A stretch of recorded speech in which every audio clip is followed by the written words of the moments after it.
Aquí vamos a conocer mi papel en las promesas de Dios, parte 2.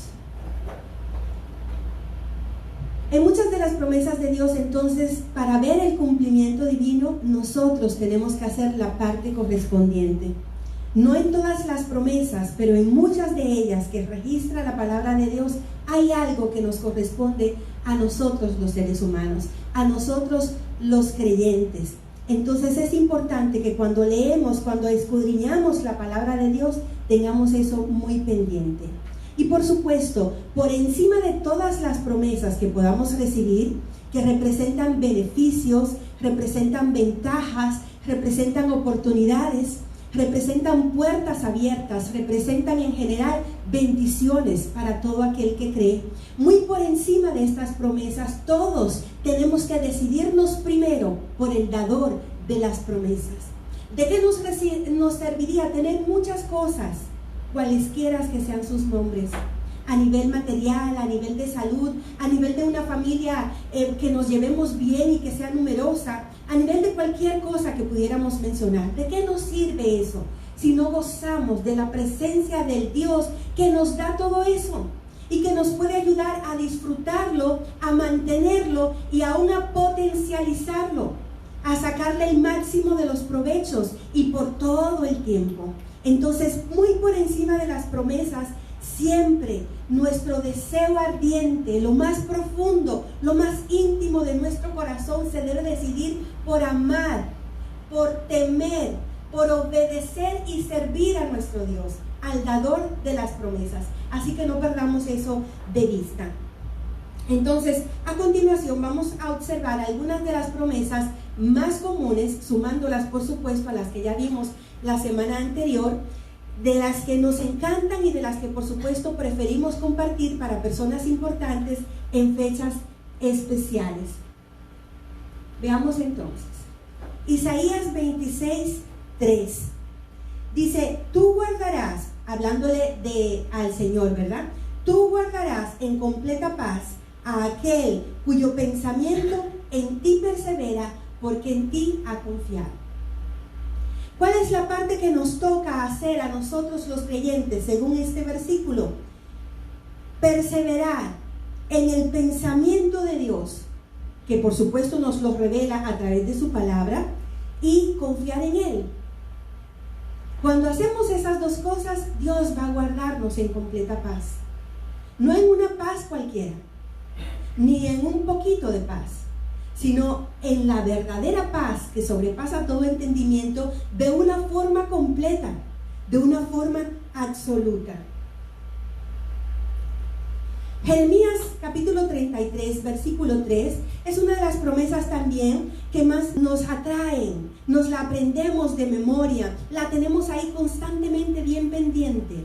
Clama a mí y yo te responderé y te enseñaré cosas grandes y ocultas que tú no conoces. Entonces, ¿cuál es la parte que nos corresponde a nosotros? Clamar. Clamar, y entonces Dios responde y enseña cosas grandes y ocultas que aún no conocemos. Pero ahí hay una partecita también que tenemos que destacar. Es clamar al Señor. Clama a mí, clamar al Dios vivo, al único Dios verdadero. Por eso es que muchas personas se pasan gran parte de su vida diciendo: bueno, es que yo no sé orar, o es que Dios no me escucha, es que lo que yo hablo le entra por un oído y le sale por el otro, es que tengo tanto tiempo pidiendo y yo no veo. ¿Para qué oro? ¿Para qué sigo? ¿Para qué es la vida cristiana entonces? Y cualquier cantidad de palabras parecidas a estas. Porque claman. El asunto es cómo claman y a quién están clamando. Porque si realmente clamamos al Dios verdadero, en su tiempo Él va a responder. Y si le clamamos a Él de acuerdo a su voluntad, porque puede que usted de repente esté pidiendo algo que no esté conforme al plan y al propósito de Dios, que no sea de acuerdo a su perfecta, buena y agradable voluntad. Puede que usted le esté clamando a cualquier persona, a un político, a alguien que tiene un cargo importante y que le puede garantizar un empleo, a alguien que puede interceder por usted para que le aumenten el sueldo, a alguien que puede cuidar de sus hijos y ayudarles en un momento determinado difícil de su vida, en la niñez, en la adolescencia, en cualquier parte de su vida. Y puede que usted esté clamando a otras personas o clamando a cosas. Y Dios no necesita ayuda de nada absolutamente, ni de nadie. Él es suficiente. Jesucristo basta. El Padre basta. El Santo Espíritu de Dios basta para hacer absolutamente todo aquello que necesitamos y por lo cual nos presentamos ante Él. La pregunta para ti es, ¿estás clamando al Dios vivo?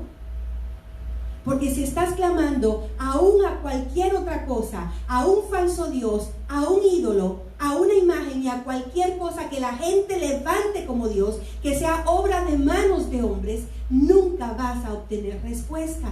Entonces este es el momento para cambiarte al lugar correcto, para hacer las cosas de la manera que funcionan, a la manera de Dios. Hay que clamar a Él y Él va a responder justo por aquello que estamos clamando y aún va a añadir bendición. ¿No se han dado cuenta que a veces uno le pide algo al mismo Dios, al Dios verdadero, y cuando te responde también vienen un montón de cosas por las cuales tú no le habías pedido? ¿No les ha pasado eso? A muchos nos ha pasado, claro que sí. Y a veces no es que ni siquiera añadió a la respuesta, sino que ni siquiera nunca habíamos clamado por eso. Y obtenemos beneficios, obtenemos bendiciones de Dios, cosas grandes y ocultas que aún no conocemos. También a muchos hijos de Dios a veces les parece increíble que Dios tenga planes grandes, cosas poderosas para ellos.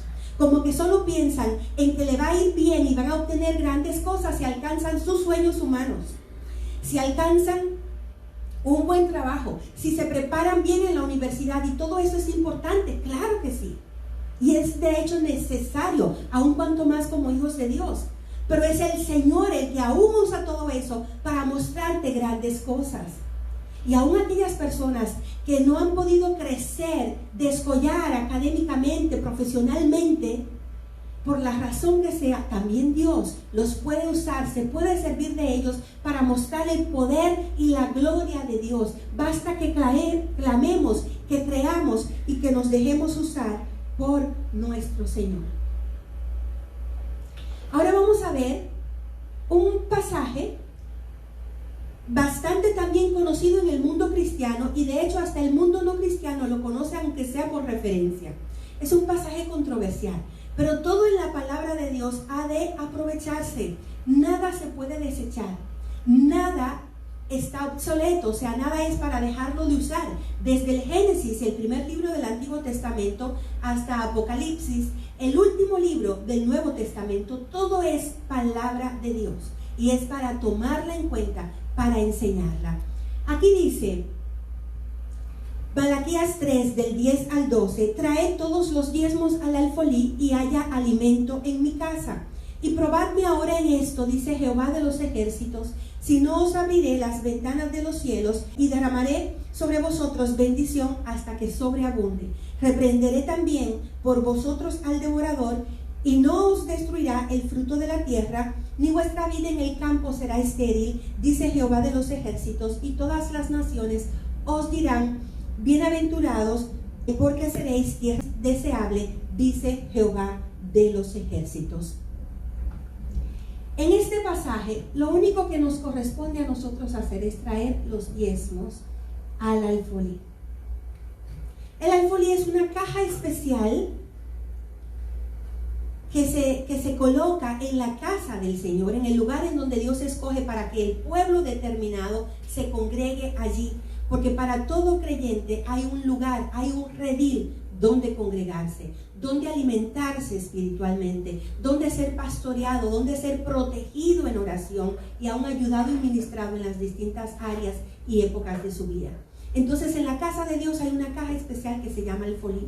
Y aún en el contexto, desde el versículo 8, se habla que no es solo los diezmos, sino el diezmo y la ofrenda. Los diezmos y las ofrendas se deben traer al alfolí. El diezmo, sabemos en su mayoría, para los que no lo saben, es el 10% de todo lo que Dios me da. Porque nada recibimos que no venga de parte de Dios, absolutamente nada. Si recibimos $10, $1, Dios establece que es de Él. Y de los 9 que Dios me deja, que por supuesto es la gran mayoría, el alto porcentaje, el 90%, entonces cada persona debe sacarle ofrenda a Dios. Porque si le devuelvo el 10%, $1 en este caso, no le estoy dando nada, eso le pertenece a él. De lo mío, entonces, en agradecimiento, en honra y como una forma aún de alabanza y adoración, le doy ofrenda. ¿Y dónde se trae? Eso es lo único que me dice ahí, que parece mucho, pero es una sola cosa: traer los diezmos y las ofrendas al alfolí. Y después, como consecuencia de las bendiciones que Dios nos da, dice, y haya alimento en mi casa. Usted puede que no lo vea como una recompensa, un beneficio para usted, pero sí lo es. Porque cuando ustedes vienen a la casa de Dios, hay un lugar que se paga fruto de que Dios ha mandado a traer el diezmo y la ofrenda. Hay los distintos servicios, desde la energía eléctrica hasta la internet, el agua, el café, lo que pueda haber. Todas esas cosas se sustentan, se abastecen a través de lo establecido por Dios con los diezmos y con las ofrendas. Pero veamos entonces otros beneficios también para usted, para todos nosotros que diezmamos y ofrendamos. Primero, es la única parte en la Biblia que Dios nos manda y aún nos permite que le pongamos a prueba, porque Él no es una persona como nosotros, Él no es cualquier persona, Él es Dios, el creador y el dueño absoluto de todo y de todos. Y aquí Él nos permite, cuando traemos el diezmo y la ofrenda, o sea, cuando obedecemos este mandamiento, porque es un mandamiento, es imperativo, Él nos permite probarle. ¿En qué le vamos a probar? Que Él como consecuencia nos va a bendecir abriendo las ventanas de los cielos, derramando bendición sobreabundantemente, reprendiendo al diablo. Ese devorador es el diablo, que devora de manera especial las finanzas, por supuesto también las devora cuando uno no honra a Dios justamente con ellas.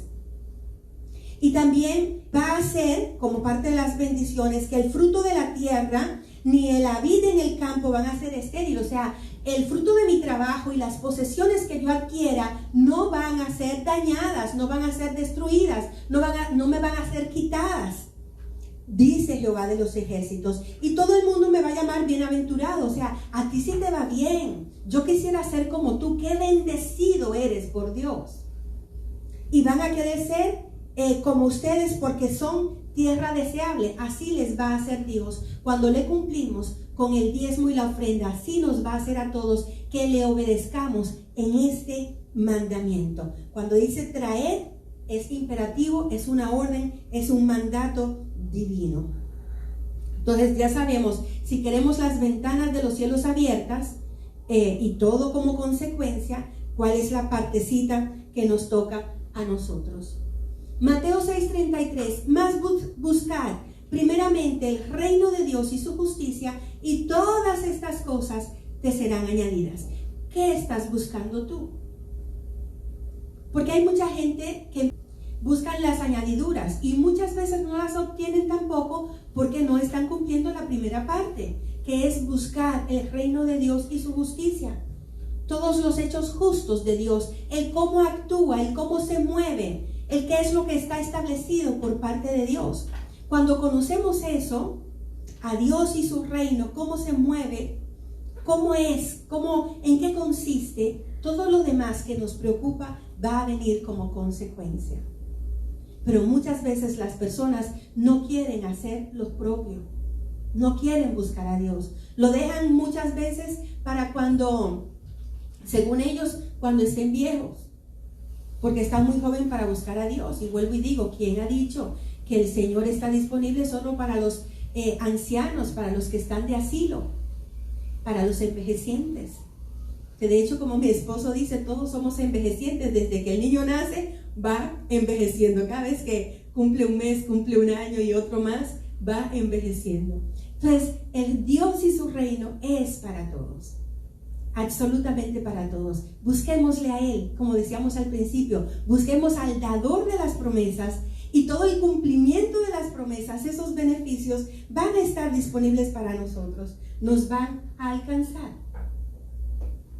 Mateo 11:28. Venid a mí todos los que estáis trabajados y cargados, dice el Señor, y yo os haré descansar.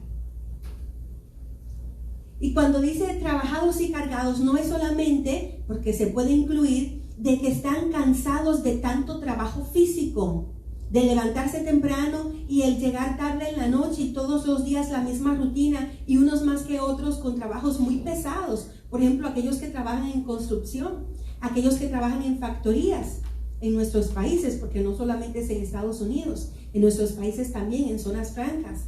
Tienen trabajos pesados, horarios muy fuertes, desde muy temprano hasta tarde en la noche, u otros al contrario, toda la noche, desde las 10, 11 de la noche hasta el amanecer, trabajados y cargados. Pero también se está refiriendo a aquellos que tienen cargas en su corazón, que están atravesando momentos difíciles, que están pasando por enfermedades, por tribulación, por depresiones, ansiedades, por situaciones muy, muy fuertes de cualquier índole.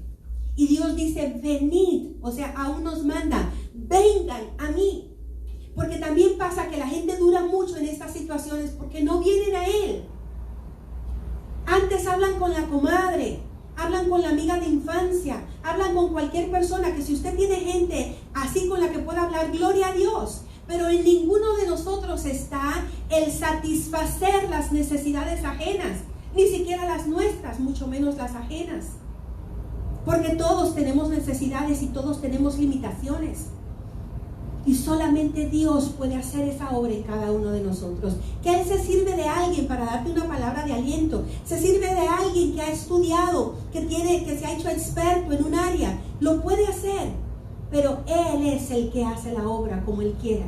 Y si quiere, porque Él es soberano, no se sirve de nadie. Actúa directamente en aquel que viene a Él y le clama y deposita ante Él sus cargas. Le rinde ante su altar sus cargas.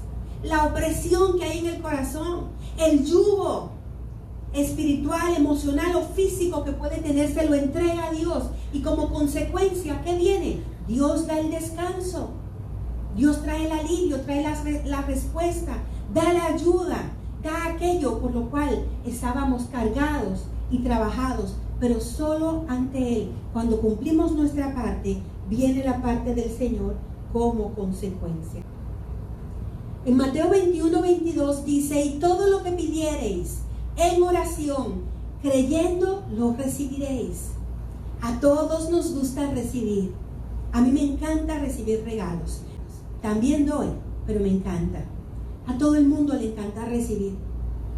A todo el mundo, con muy raras excepciones. Entonces, ¿qué es lo que nos corresponde hacer si queremos recibir? Vamos a pedir en oración.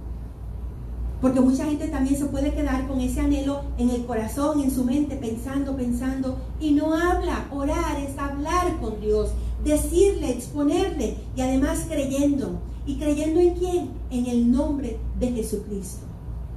Hay otros pasajes que nos lo dicen. Todo lo que pidiéramos en oración, creyendo en el nombre de Jesús, lo vamos a recibir. ¿Estás creyendo cuando pides? ¿Estás orando correctamente al Dios vivo? Juan 1:12. Mas a todos los que les recibieron, a los que creen en su nombre, les dio potestad de ser hechos hijos de Dios. ¿Qué le corresponde al ser humano hacer? Porque en este caso no es para los cristianos, es lo que tenemos que hacer para convertirnos en cristianos. Recibirle creyendo en el nombre de Jesús. Porque creo en Él, le invito y le recibo en mi corazón. Y automáticamente entonces, ¿qué hace Dios? Nos convierte en hijos del Dios Altísimo. Se convierte Él en nuestro Padre. Nos hace a partir de ahí posesión exclusiva suya. No nacemos siendo hijos de Dios. Eso es una falsa enseñanza, una falsa creencia. Es que a la gente le gusta creer lo que es bueno. Y eso es bueno, ser hijo de Dios. A la gente le gusta dar buenos mensajes positivos. ¿Y a quién no le gustaría escuchar eso? Pero como hemos venido diciendo, tenemos que ser responsables al hablar y al predicar la santa y bendita palabra de Dios. Solo aquel que recibe en su corazón, creyendo en Jesucristo como el único Dios y Salvador, se convierte automáticamente en hijo del Dios vivo. Juan 3:16. Porque de tal manera amó Dios al mundo que ha dado a su Hijo unigénito, para que todo aquel que en Él cree no se pierda, mas tenga vida eterna. Entonces, ¿cuál es la parte que le corresponde al ser humano aquí? Simplemente creer en Jesucristo. Y aquí hay que puntualizar dos cosas. Fíjense que el versículo comienza diciendo, de tal manera amó Dios al mundo. Dios no nos amó, no amó al mundo entero porque creímos en Él. No, Él nos ama desde antes de la fundación del mundo, desde antes que estuviéramos en el vientre de nuestra madre, desde antes que naciéramos, desde antes que le creyéramos. Él nos amó y nos amará por siempre.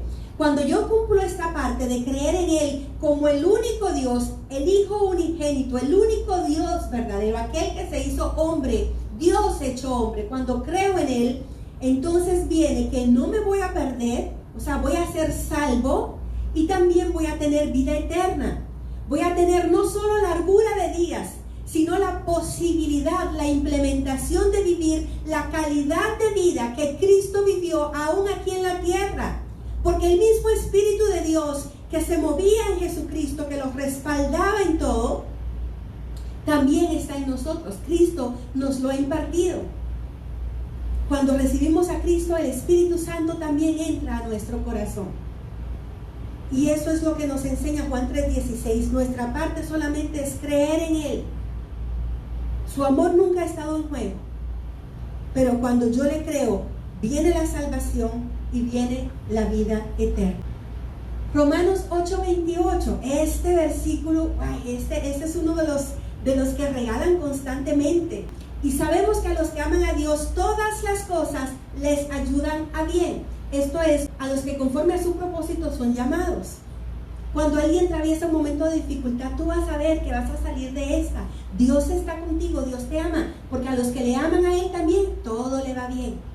Y puede pasar lo que sea, desde lo pequeño hasta lo más extremo. Y la gente acostumbra a decir que Dios se va a servir de eso para que todo les salga bien. Y mucho ojo con eso. Porque ¿cuál es la parte? ¿Para quién es el cumplimiento de que todo le va a ayudar a bien? Para los que aman. Los que aman a Dios. Y usted puede decir, es que yo amo al Señor. Yo se lo digo todos los días. Yo lo amo desde chiquitito, desde chiquitita. Él lo sabe bien. Y constantemente vivimos hablando de que amamos a Dios. Y se lo expresamos aún con canciones. Pero ¿se lo expresas tú también obedeciéndole? Porque es que, aunque aquí dice la parte mía y la respuesta de parte de Dios, esa parte yo no la puedo tomar unilateralmente en ese pasaje. Tengo que ver todos los otros pasajes que la Biblia me enseña. Por ejemplo, en Juan 14:21 dice, cuando usted lo lee, se mira que los que aman a Dios obedecen sus mandamientos. El que tiene mis mandamientos y los guarda, ese es el que me ama, dice el Señor Jesucristo allí. Amamos al Señor si le obedecemos. Entonces preguntémonos y respondamos sinceramente, porque no es ante los hombres, es ante Dios.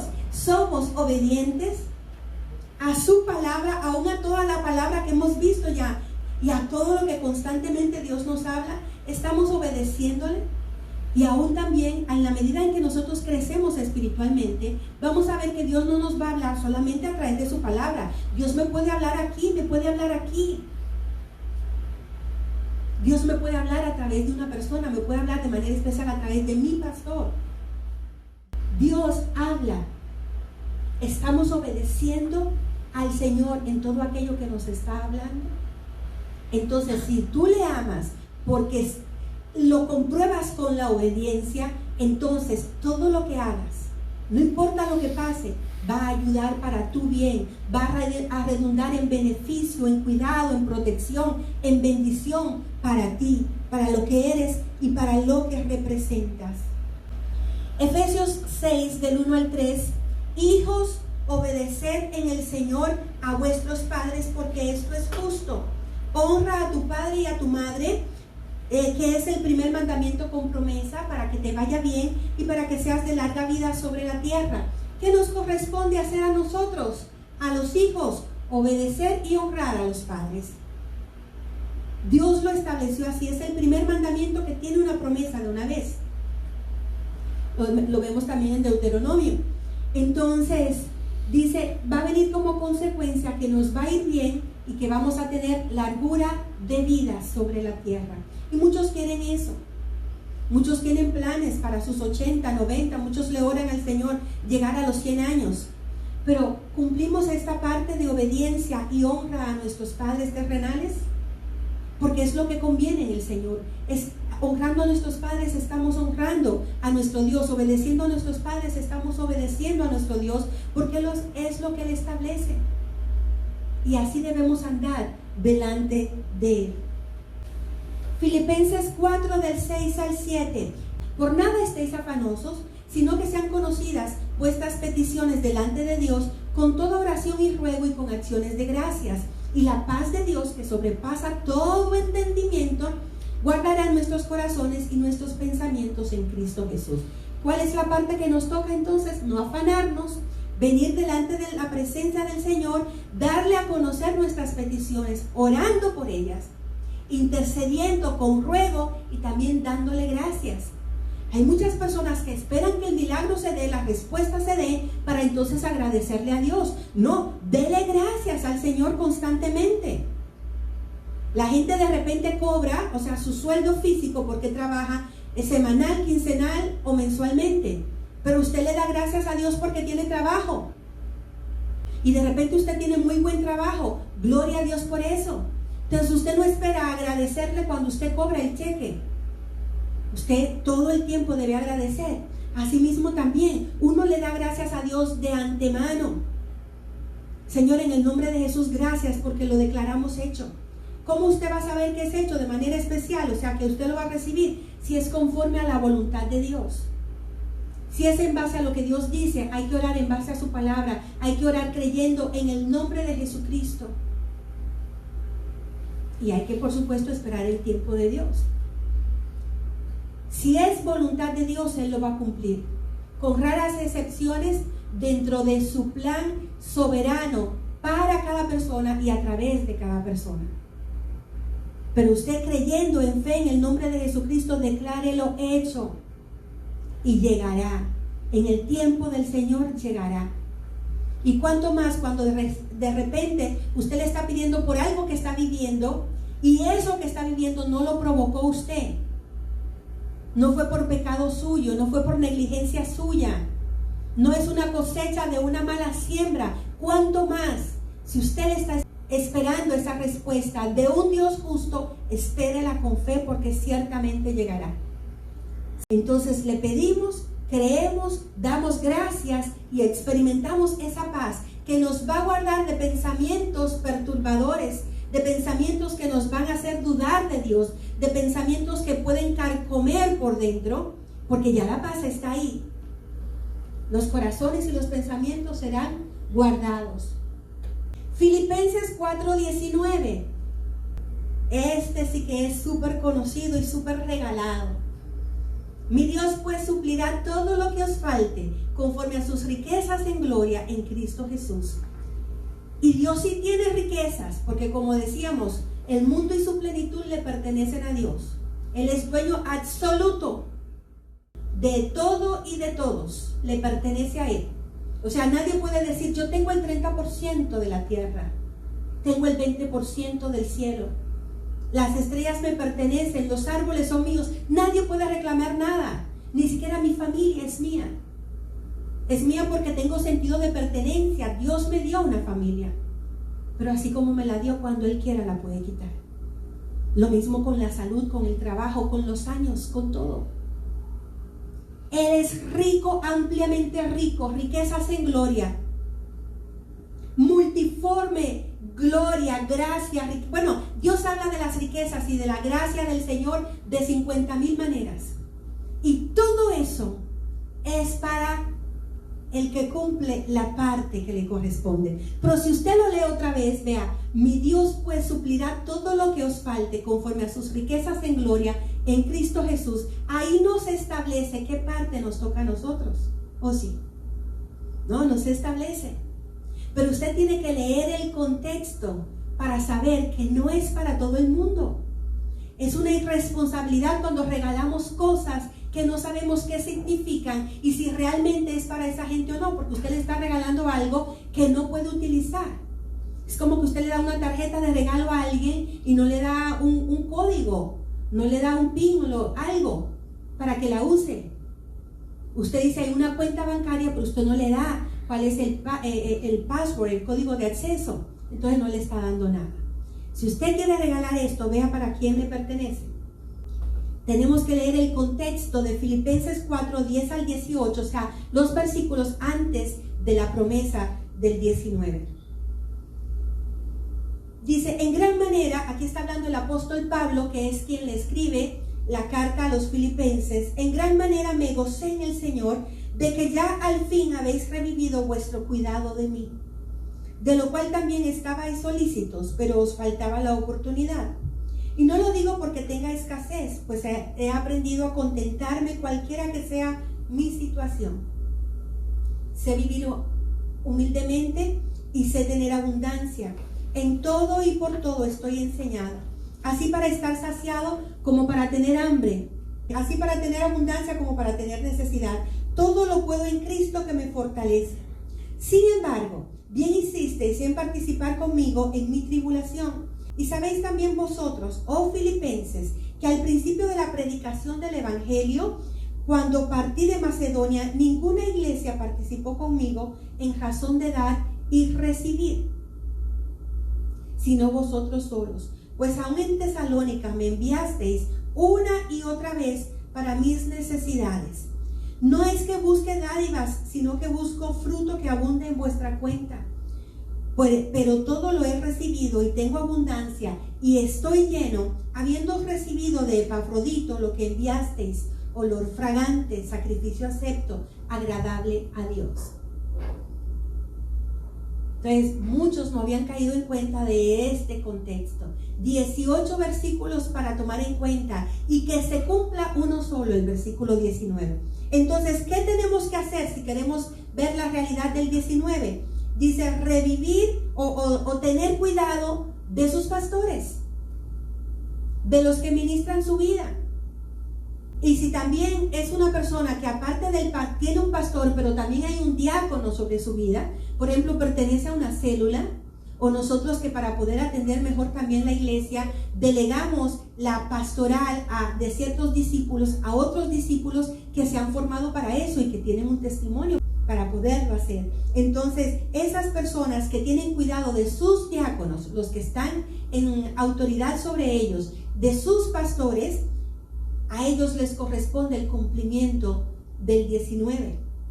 Viendo eso en el versículo 14, dice, aquellos que participan con el pastor en la tribulación, que están ahí en las buenas y en las malas, porque no solo hay que esperar que esa persona esté en situaciones adversas, duras, de escasez, de dificultad, de estar preso, como también vivió el apóstol Pablo. No hay que esperar esas cosas, es en todo tiempo, porque es al estilo de los padres. Así como se obedece y se honra a los padres, se debe obedecer y honrar a sus pastores. Es como en un matrimonio, uno está con la pareja, el esposo, la esposa, en las buenas y en las malas. Entonces así en la iglesia, el discípulo con el pastor debe estar en las buenas y en las malas, porque el pastor está con el discípulo también en las buenas y en las malas. El pastor llama, si usted sabe, si usted piensa, el pastor le llama. Y le llama directamente, o también le llama y le cuida a través de ese diácono que se ha destinado, que se ha dispuesto para ayudar a cuidar más de cerca también a esa oveja. Está orando, está protegiéndole, está en las buenas y en las malas, está en todo tiempo. Está aún con aquellas ovejitas perniquebradas, está con las ovejitas difíciles, rebeldes. Ahí está el pastor. Entonces, en el 14 dice, para los que participan con él de su tribulación, para ellos es el cumplimiento. En razón de dar y recibir, dice el 15, o sea, ¿quiénes daban en este caso? La iglesia de Filipos, y recibía el apóstol Pablo. Para ellos es el 19. Dice que ¿cómo participaron? En el 16, le enviaron una y otra vez para sus necesidades. Y dice entonces que Pablo en el 17, que él no es que busque dádiva. Y los que realmente son temerosos de Dios y son objetivos además como seres humanos, saben que uno como pastor no está tras la lana de la oveja. Por lo menos nosotros, los que nos conocen bien, no estamos interesados en lo que ellos tienen y nos puedan dar. Pero dice el apóstol Pablo aquí, sino que busco fruto que abunde en su cuenta. Ese suplirá en el 19 todo lo que les falte. ¿Sabe de dónde va a salir? De la cuenta llena, abultada que usted tenga, porque Dios va a guardar ahí la recompensa que le corresponde, porque usted honra, ayuda, cuida, sirve, colabora con sus pastores, con los que están en autoridad sobre su vida. Y dice ya para terminar, lo que enviasteis, eso corresponde que hagamos para ver el 19. Y entonces se va a convertir ese envío, eso que hacemos, cuidado y siembra en nuestros pastores, se convierte en un olor fragante, en sacrificio acepto, que es agradable ante Dios. Cuando usted está haciendo eso, usted está respaldando a sus pastores, respaldándoles, porque ellos han dejado todo para atender la obra del Señor. ¿En un llamado de Dios? Claro que sí. Y por amor a Dios, por supuesto, por amor a Él. Pero también hay un amor y hay un compromiso delante de Dios por la vida de todos aquellos que forman parte de nuestro redil. Yo sé que hay personas que nos están viendo que no pertenecen a nuestra iglesia local, que no pertenecen a este redil. Esto les corresponde hacerlo con sus pastores. No con nosotros que nos están oyendo, sino pertenecen aquí, con sus pastores. Eso debe ser un estilo de vida en el cristiano entonces. Y a ellos sí, como consecuencia, se les va a cumplir el versículo 19. Entonces ya sabemos cómo y cuándo, a quién se le debe regalar. Y por último, primera de Juan 1:9, si confesamos nuestros pecados, Él es fiel y justo para perdonar nuestros pecados y limpiarnos de toda maldad. ¿Qué tenemos que hacer si queremos perdón de pecados y limpieza de nuestra maldad? Confesarnos. Confesar lo que hay dentro de nuestro corazón. ¿Cuáles son aquellas cosas en las cuales hemos fallado? Aquellas leyes divinas que hemos transgredido, que hemos pasado por alto, que no las hemos tomado en cuenta, ante las cuales nos hemos rebelado. Y venimos entonces delante de Él. Cuando dice Él que es fiel y justo, ese Él es el Señor. Debemos venir a confesarnos delante de Dios. Yo me confieso ante un hombre algo específico que le haya fallado, por ejemplo con mi esposo, con mi hijo, con cualquier persona. Yo le pido perdón, le confieso, mira, tal día que estábamos haciendo esto y aquello, yo te fallé de tal manera, te dije lo que no debí, te hablé de la manera en que no se debía, cualquier cosa, yo te pido perdón. O cuando me necesitaste, me pediste ayuda pudiendo hacerlo, yo te la negué, te pido perdón. O sea, le confieso mi falta y le pido perdón a esa persona, y esa persona entonces decide perdonarme o no hacerlo, está en él. Pero yo le pido perdón porque reconocí y me arrepentí de ese pecado. Por supuesto, delante de Dios debo también pedirle perdón, porque todo pecado es también directamente contra Dios. Pero pecados en generales no se deben confesar a los hombres. Fulano de tal, yo vengo a confesarme porque es que en mi mente y en mi corazón yo deseé lo impuro. Yo hice tal cosa, y contar cualquier cosa. Y viene alguien y le dice, usted es perdonado en el nombre del Señor. No, eso no es así. Yo no puedo perdonar a nadie así. Cualquier discípulo que venga y me cuente una falta, sea reciente, sea antigua, yo no puedo decirle, tú eres perdonado y ya. No, confiésate delante de Dios. Él es el que tiene la autoridad para otorgar perdón. Por eso, con aquel famoso paralítico que le bajaron desde el techo, que Él le perdonó los pecados, y ahí murmuraban los fariseos y demás, ¿y quién es este para perdonar pecados? Porque Él tenía la capacidad, Él tenía la autoridad para perdonar. Le perdonó y aún le dijo, levántate, toma tu lecho y anda. Pero yo no lo puedo hacer, yo no puedo absolverte a ti, absolver a nadie de pecado. Solo Él perdona y solo Él limpia de pecado y de maldad.